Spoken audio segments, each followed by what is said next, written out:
Hey guys, I'm Michael Allen for TravelCostaRicaNow.com.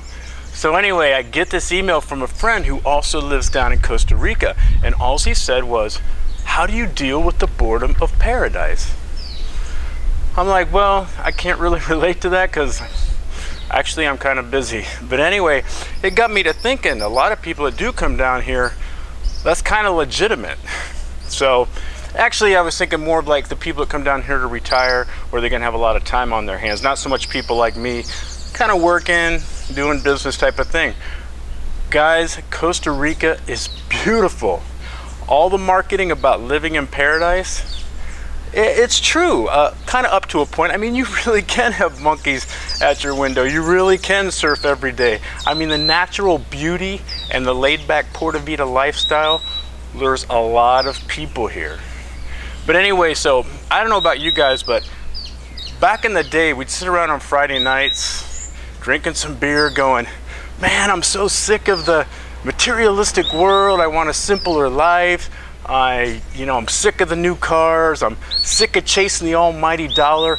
I want time to pursue my passion. I want to write the American novel. I want to sculpt. I want to be the next Ansel Adams.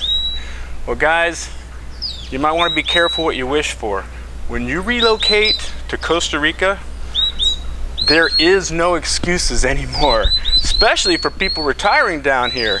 You got plenty of time to self-reflect, plenty of time to pursue your passion, and sometimes maybe a little too much. And that's why a lot of people come down here and find themselves bellying up to the bar at about 12 in the afternoon, complaining about gringo pricing and Tico time and why they can't, the excuses for not being the next, Ansel Adams. So I thought I would ask somebody, another friend of mine, who I think's got his shit together. I mean, he's retired. He's kind of lives with his wife in a secluded house. So if anybody was going to complain, or have a hard time dealing with a lot of time, I wanted to ask him about this boredom in paradise. So let's go to Bill. I know exactly about boredom in paradise. After the initial stages, when Carol and I moved down here, at first we were too busy. There were so many things to do and so much business to get done. Once it was over, it was like, now what? I know, you hear so many stories. How many people come down here, think they're going to live their dream, and then all of a sudden don't know what to do with themselves? Well, these people, you've got to be self-motivated. You've got to have something, you've got to generate something inside of yourself to keep you busy. Well, I think the loneliness that can happen here, because I think this happens to a lot of retirees.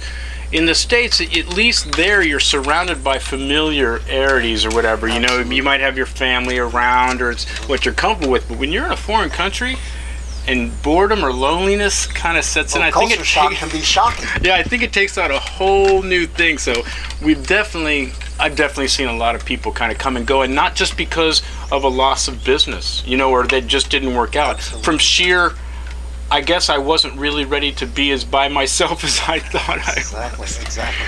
So what happened to you? I mean, I don't know if they know, but Bill was a doctor before in his prior life. So what do you do? I mean, look at you. I don't know how you could get bored with the Arenal volcano right there. Well, the truth is, I can't. I always keep one eye on the volcano, and Right. another eye usually up to a camera lens or painting pictures. All right, so tell them about painting pictures, because I mean, you had told me earlier that wasn't really, you didn't do that. No, actually, it was not my background at all. I mean, I'd watched some of the painting shows on Saturday on PBS or something. Don't tell me the guy with the... Sure, all of them. Yeah, and I say, I think I might be able to do that, but in the States, there never seemed to be time or never seemed to be the inclination.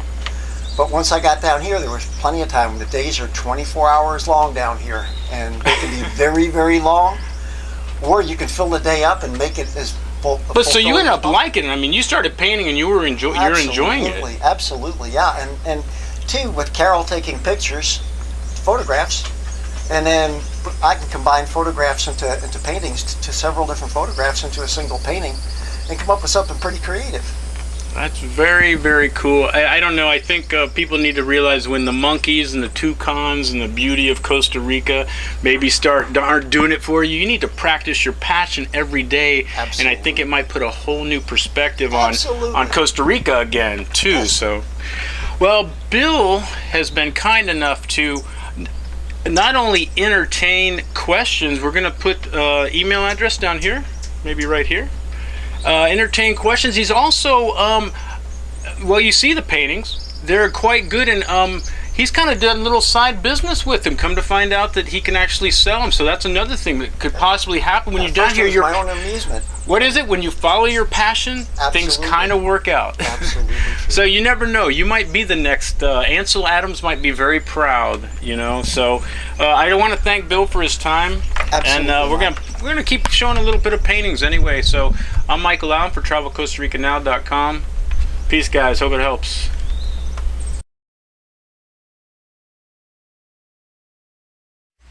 So I know that's a specific bird.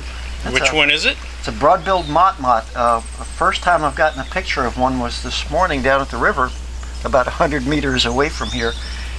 You usually catch them moving, but this one happened to land in the only spot of sunlight in the rainforest, right in front of me. It's an acrylic wash, but I'm using it like watercolor just to get the bird down while it's still fresh in my mind. I've got the photographs, but I don't really like painting from the photographs. I sort of look at them and it sort of loses some kind of freshness or something if you paint exactly from the photograph. You try to duplicate the whole thing instead of the effect. So guys, this is what we're calling following your passion. Truly that.